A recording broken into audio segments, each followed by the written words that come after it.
Hey everybody, welcome back. We are here back with some SEC football. We here at week number 9 now. Very another low week as everybody comes off of their buys for the season and then heading into the last home stretch of this college football season. We're gonna jump right into it. Saturday starting up at noon, we got A&M at home taking on South Carolina. This is going to be another, I would say, bad game for the Gamecocks. I'm not looking forward to them really having any more success than they had last week against Missouri. Texas A&M is probably going to be their best D line that they've seen all season, and with this bundled up O line with all these O line issues South Carolina has going on, it's going to be another day where Spencer's going to be running around for most of the game, having to create for himself, which is not a good recipe for success for this team, given that the run game hadn't really grown into fruition. Even though it's been better, it's not where it needs to be to kind of use that play action and try to take some of that pressure off of Spencer.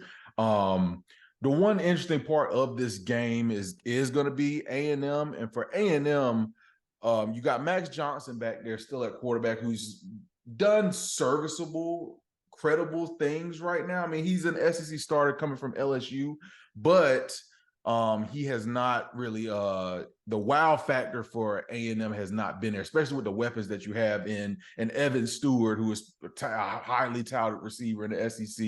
You still got Moose Muhammad II out there at A&M, also at receiver. And so even the passing numbers for Max Johnson hadn't really been in the wow factor. You're just kind of holding serve. Even though the percentages have not been over 60% since the Arkansas game. The last 2 weeks have not been that good at all, but those were against two really good defenses in Bama and Tennessee. Carolina's just too banged up right now. You've got second teamers and walk-on guys that are out, not playing, that are out. So even your backups and your walk-ons are hurt, where you've got walk-on tight ends now filling in as backup offensive linemen right now, which is a recipe for disaster for this team. I'll go with the line and give them 15.5, but I'm looking at this score getting probably like 30 to maybe 17 in that ball frame. But I do got A&M winning this one fairly easy at home. So when you take a look at the stats, A&M should win this game on paper, right?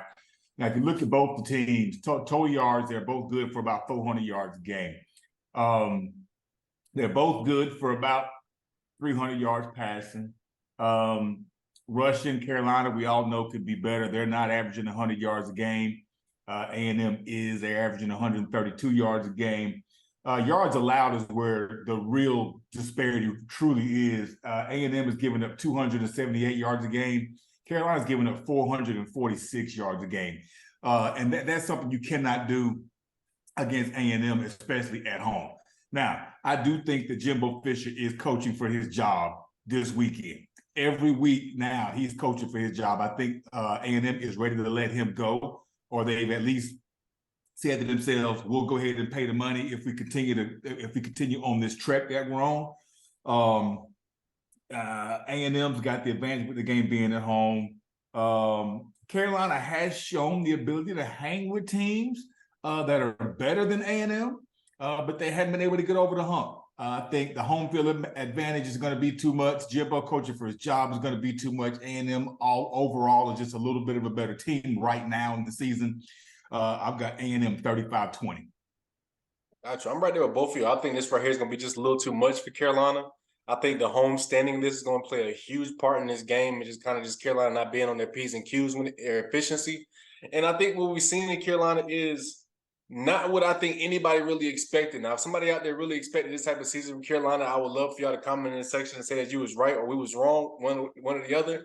But in otherwise, I think Carolina has to fight for something for the rest of the season. You're going to go into a stint where Carolina's going to have the rest of their season pretty much at home. Can they salvage even a subpar season, averaging, 50% win column? I'm in a position right here where I think this is Texas A&M stand-up moment, where I think you look at them trying to blow out Carolina. Now, in that saying, I don't think they can blow out Carolina. I got Carolina staying close like we got until maybe late in the fourth quarter, where I think a touchdown to put it over the top for Texas A&M. I got them winning by 10 points in 27-17. I'm right there kind of with Van aspect. I don't think it will hit that 30 mark, but I think it's going to be right there on it. The offense of Texas A&M, to me, has just been unimpressive these last month. And I think we've kind of had enough of the season now to see where both of these teams stand at. And it's going to be kind of, to me, an unimpressive game on both sides of the football. So I think it's 27-17, right where it should be at. And we'll see y'all talking about this team next week. Nothing too interesting right here with these two. Yeah. Moving on to the 3:30 game, we got Auburn at home taking on Mississippi State. This is an interesting game right now because I think I got Auburn winning this one.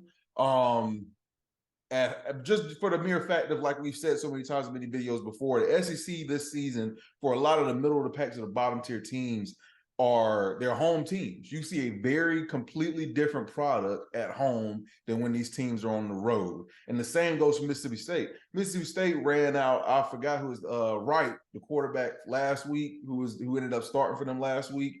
I think that's interesting because Will Rogers is the workhorse behind Mississippi State. I think without him being out there, you're not going to get a very good product out there. I think Auburn's going to take it. I think Auburn is favored, I believe, in this game. Yeah, they're 6.5 point favorite in this. The thing about Auburn is, can you get Peyton Thorne, get him some easy passes early to try to get that confidence up and kind of drive you in that game? I know Auburn doesn't really have the receiving core that you would like for them to have right now, but I do think they can get it done because the fans are still showing up. You still have a good crowd. I think you can build off of that home environment to get you to a win against Mississippi State. Muted. I would have to agree with you there. Both these teams rank at the bottom in the SEC in regards to offensive production. With Will Rogers' status being uncertain, I don't think there's any way in my right mind I could predict Mississippi State to win this game right now. You know, the game's at home. Auburn, again, I said this last week, Auburn's fan base, it doesn't matter whether they are winning or losing, they pack the stadium. It's going to be loud. It's going to be raucous. Auburn is not going nowhere. You know, being really connected with the state of Alabama, you know, the Auburn faithful, they are still very, very, very high on Hugh Freeze. They're almost like, almost acting like this is not even, what's happening this year is not even happening, right? And that's good for Auburn because he's going to need some time, right? I'm just glad that, you know, the fan base is not like jumping on him right now, talking about well, you don't have it together. You know, you ain't got no quarterback, which they really don't, but that's not really Hugh's fault, right? But nonetheless, the team is still not that good. Again, Will Rogers, with his status being uncertain, I'm going to go with Auburn getting their first Southeastern Conference victory 20-10 at home over Mississippi State. Gotcha, man. We're so close right there on shot. I got Auburn winning this one 20-13. But I think what it's going to really come down to is Mississippi State not having their starting quarterback is going to play a huge role in this game. So I think their offense on Mississippi State side is just going to be stagnant, inefficient, behind the sticks a lot. And it's something that we're going to see as a problem throughout this game in their really just efficiency and their effectiveness on offense. Auburn, to me, I think they can really find their identity in this game when you think of like how they want to play going in the future, because I think that's all they're playing for. Auburn's big-time success is years down the road. So, I mean, so much that we're talking about right now is just, can we get through this season with a good record, a positive record in that aspect, what I mean. So I think Auburn can beat Mississippi State up. I think they're kind of just overall at a point in their season where they're looking for some quality wins. And for Auburn, this is the chance to get it done. But it has to start with the quarterback position. Anytime I start talking about Auburn, y'all got to figure out which one of these quarterbacks is truly going to be the star for the rest of the season, because I think y'all can salvage some big wins coming up. So is Peyton Thorne going to be that guy? I don't personally like him. I'm just going to go ahead and say that now. I don't think he is that overall leader that they're looking for. But Robbie Ashford is not the type of guy I think that can throw the ball like they want it to get done. So they're still kind of just in that pending state right now. But I still got Auburn coming in strong. 3:30 game, Auburn is going to be rocking in that stadium. They're going to be ready to roll. And I think overall, when Mississippi State is away from the Cowbells, they're not the same team. So I think Auburn's going to take this one convincingly. I got them winning by at least 7 points, and I think they'll be good coming out of this week.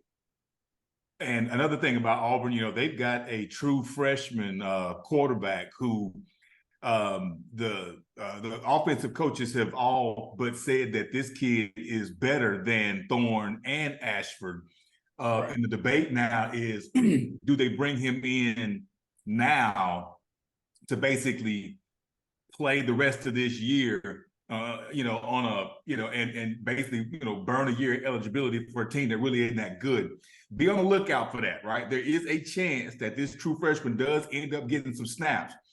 And if we do end up seeing him get some snaps, I think that's when we really start to see what Hugh Freeze's offense is really supposed to look like.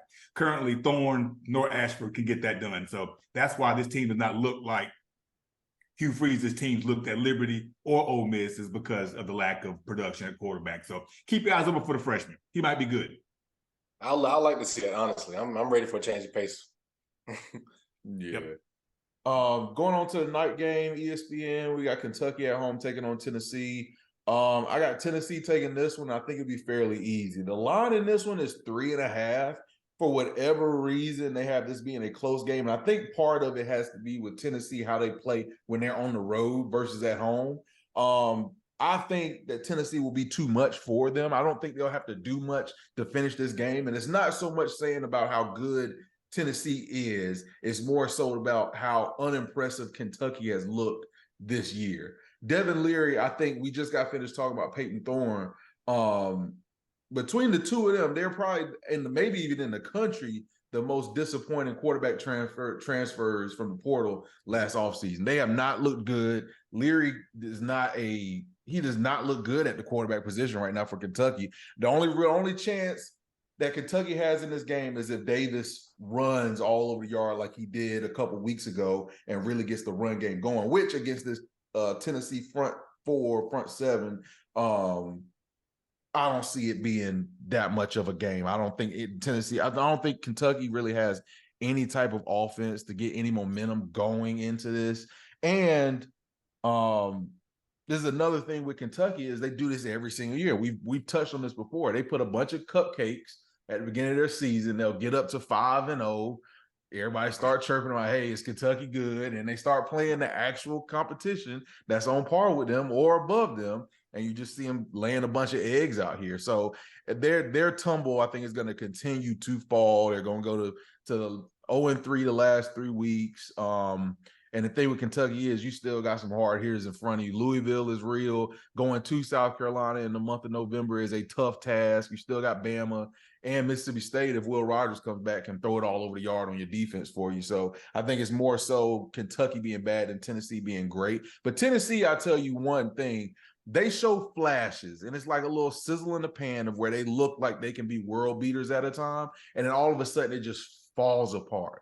And that's an interesting thing to kind of just keep an eye on for this Tennessee team, and if they can correct it, to put together a complete game like you have done at home. But because in order to compete in this conference going forward, you're getting ready to have another roster change at the end of the season. You've got to be able to put games together to go on the road. And these home teams are going to really see some stuff when these divisions go away next year, when you have the complete just one pool SEC league, only the top two going to Atlanta. It's going to be interesting to keep an eye on. But in regards to this game, Tennessee's got it. They'll finish it early. They'll finish it by halftime. It'll be an easy game for them. I got Tennessee taking it. Yeah, I'm with you. This is essentially an elimination game in the East, right? Tennessee, the way they played the first half last week against Bama, I was extremely impressed. They were talking about, Joe Milton, he's got the ability to run the football. He chooses not to. A lot of times he holds the ball too long. Well, he didn't do that in the first half.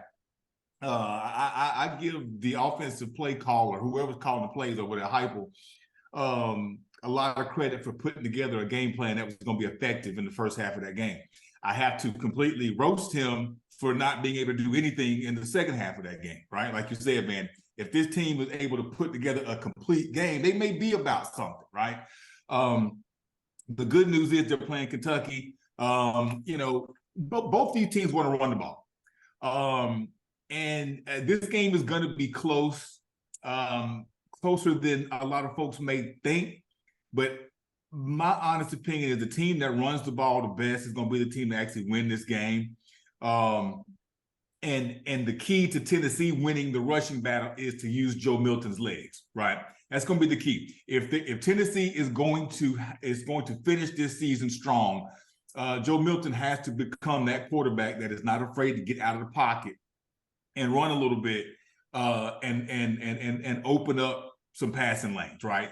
They gave him nice, safe passes. I didn't see him, he wasn't throwing, big time skinny post routes, post corners, nothing like that. I mean, he was throwing curls and screens and, bubble screens, things like that to kind of get him going, and it worked. I want to see more of that. I do have Tennessee winning this game 27-21, but it's mainly going to happen on the ground. It's going to be a slow game. Maybe a defensive touchdown, maybe a special teams touchdown here or there. But offensively, we're not going to see much from either team. But I do have Tennessee with the win, with Joe Milton rushing for over 50 yards, at least getting one touchdown with his feet. 27-21, Tennessee. Yeah, I think last week when it comes to Tennessee, I saw all I needed to see from Tennessee. And it's just that the fact of the matter is Joe Milton is not that guy. I think coming into the season, they had so high hopes for this transfer coming in. Amazing arm talent in the fact of power. You could throw the ball a mile, but you can't, understand, hit the little complicated stuff that's intermediate. I'm like, to me, that just shows a lot about who he is. And I think he really struggles with processing. That's why he doesn't run the ball as much as he should. Because he's like, you see quarterbacks that they're really always trying to make the home run play. And I think he's that type of quarterback. So it's like, do I understand I want to take these 5-yard run, or do I understand I want to try to throw the ball 50 yards down the field and it's really not being effective? Let me switch on my game and make that mental switch in your head and say, let's go dominate now that I made the simple switch. I saw last week against Bama, and I'm a Roll Tide guy. I really never saw anything too impressive from them. I think I moved the ball really great in the first half. But when you got down to the red zone, you had a chance to put Bama away early, and you fumbling the ball, not in aspects of turnovers, but you're fumbling your chance to get into the end zone and having to settle for field goals. I think those 2 field goals changed that game for Bama's defense. They said, hold on, we can really run with these guys. We made one mistake in the aspects of putting Chris Braswell on a deep cover assignment, which was just awful. But I'm like, Tennessee just can't finish out opponents. And that is what we've seen from them all season long in the aspects of they really just not it.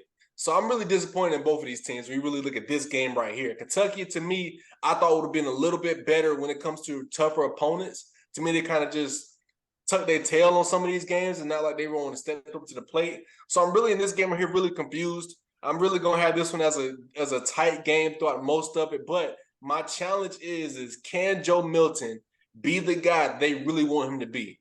Your rest of your season's right in front of you. Yeah, you're probably out of the college football playoff race, but you got a good bowl game that you can probably reach if you finish off these wins. To me, this is going to be a statement game from Joe Milton on the road again, and can you get the job done this time? I don't want to see a first-half Tennessee team. I want to see a 4-quarter Tennessee team and what that possibly can be. And so after I think they do that, I got Tennessee winning this game 24-21. 3-point victory, but I think both teams are going to show flaws like they've all done all season. But I think Tennessee has what it takes in talent-wise all across the field, both sides of the ball, special teams to get the job done. Yep. All right. Then another night game in the SEC. We got Ole Miss at home taking on Vanderbilt. I'll go ahead and say now Ole Miss will take this one fairly handedly. But I want to move on to have a discussion, right? Well, not really a discussion, but to get into it about Ole Miss. Ole Miss is in an interesting spot right now at 12. Looking at the rest of their schedule, you have an opportunity right now to make things interesting in the SEC West. You're sitting there with 1 conference loss, but you own the tiebreaker over LSU. So you're sitting in 3rd right now, only behind LSU and Bama.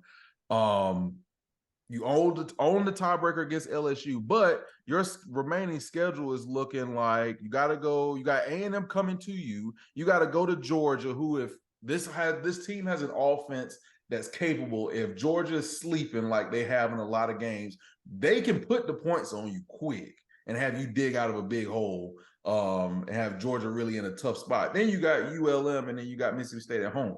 If you finish out this season undefeated, where are you sitting at, especially with Bama still having to play LSU, and you got to go to Auburn, but albeit Auburn is not that good of a team this year, but you never know what you're going to get heading on the road to Auburn when it comes to Bama, which we'll cross that road when we get to it. But it'll be interesting to keep an eye on this Ole Miss team and see how much noise they can make. They're sitting right outside the top 10 right now. If they can keep things rolling, especially offensively, that Georgia game is one that is circled on a lot of people's radars right now. Yeah, I don't. This is moving way down the road, but I don't think Georgia wants anything with Ole Miss at the moment. You're right. Ole Miss is in a very precarious spot. The only thing that gets me is the Lane Kiffin effect, right? He does this every year, just like Kentucky, does the same thing they do every year.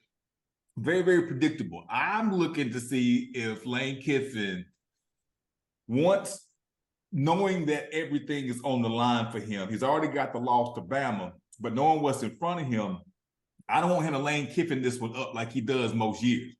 Lane Kiffin is really good about starting strong. And then when you get probably into the last quarter of the season, he turns around and for whatever reason, he just forgets how to coach. The team just implodes. They lose games they shouldn't be losing, right? I don't think that's this year, though, to be honest with you. Ole Miss is going to completely they're going to destroy Vanderbilt. I've got them win this game 42-14. It could be worse than that. I'm trying to give Vanderbilt a little bit of credit because I think they're a decent team and they fight and they're a little scrappy. But Vanderbilt's starting quarterback is out, and I think if AJ Swan, if he's the backup, if he continues to miss games, then their season's going to continue to tank. But they have no chance here. But back to your point, Van. I don't have all the confidence in the world for Ole Miss to finish very strong because they never do. It's Lane Kiffin. He's going to do what he always does. Now, I would love to see that be different. I currently think that they're the second best team in the West right now. Maybe the third or fourth best team in the entire conference right now. But I want to be able to grade Ole Miss at the end of the year because once I usually give them a year-end grade, that grade looks nothing like their midseason grade does, right? So I don't have the confidence because of Lane Kiffin. I like Lane, but he just lets his ego get the best of him at times, and he's gonna blow one or two of these games down the stretch. One of them is one that he shouldn't lose at all. Georgia's probably one that he should. They'll end up behind LSU. They'll be third in the West when the season's over with. But right now, man, they have to be licking their chops thinking, man, we can do something real special right here. Because they can. I just don't think they will. Yeah, well, I'm gonna just be quick with this game right here. Ole Miss big. I got them 48-20 in this game right here against Vandy. But looking at the big picture question to answer talk about what y'all talking about, I think that Ole Miss is in a position where they can get that, but they're also in a position where they need the chips to fall in their favor. When I think saying that is that Bama's got to lose one of these games coming up, and that for them to get where they want to get to. And I just don't see that happening right now. LSU is going to be a dog fight between Bama and LSU, but I think Bama's going to pull that one out late. So I think Ole Miss they're truly just trying to fight their tails off to stay relevant when you think of that SEC championship aspirations, and I just don't think it's going to happen. I think they can go into Georgia and make a splash. They can.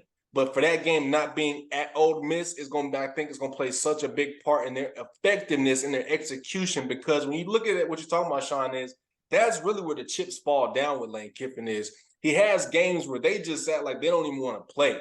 Penalties come into play, turnovers come into play, just lacking of assignments come into play. And I think that's what you're going to see going into the late season. Can they get it together? They have the potential to. They have every piece on the table to get it done, but I just don't think they have what it takes to get over that hump. And we've seen that in their past when they've had these type of good teams. I know the good teams wasn't with Lane Kiffin as the coach, but Ole Miss isn't one of those teams where you think about, okay, yeah, they're going to knock off some teams and get to the SEC championship. It's just nothing that we have not seen before. And I think that's going to play into part in this finishing off the season. To me, Lane Kiffin has shown that he should be a guy there for a while. But it is going to be interesting because I think if they do drop a couple games, you're going to start hearing those chirps again of, well, will Lane Kiffin lead to another situation? And I think that's what he honestly needs. I think I've come to that point in my, assessment of Ole Miss. I don't think Lane Kiffin is the guy to get them over the top. I think they're going to have to part ways for both of them to be truly successful. And I think it's going to come sooner than what people expect. Now, this season is a big change for them. They've got some big-time wins. They got some things that want everybody to stay. But like you said, Sean, it's about how they finish this season. Can they finish this season knocking off the opponents that they want to? I think the only way they're going to stay together going in the future is if Ole Miss finish second. If they finish second in the West, that'll be a huge accomplishment for this overall team and their fan base and their recruiting and getting things moving in the right direction. But right now, I think they're just a little too lackluster in getting it done. So I got Ole Miss winning this game big, but the next couple of weeks are going to be rough for the Rebels. Yeah, I'd be very interested. We can go back and have another 2 or 3 minute discussion about Ole Miss again next week once some of the smoke is cleared a little bit. They're going to be an interesting follow for the rest of the year, that's for sure. Oh yeah, 100% interesting follow, and I'm rooting for him. I want Lane Kiffin to be successful just because he's coming from. I think he got his reinvigoration from Bama's system, and I love who he was with us. So I'm really rooting for Lane Kiffin and what he does. But to me, I look at Ole Miss and it's just like waiting for that extra little sauce on top of it to be like, okay, y'all a full sandwich at the end of the day, but y'all not. Y'all missing something, I don't know what it is. Y'all just not toasted enough for me when it comes to how I like Ole Miss. But we're gonna see. They got a lot to prove. Yep.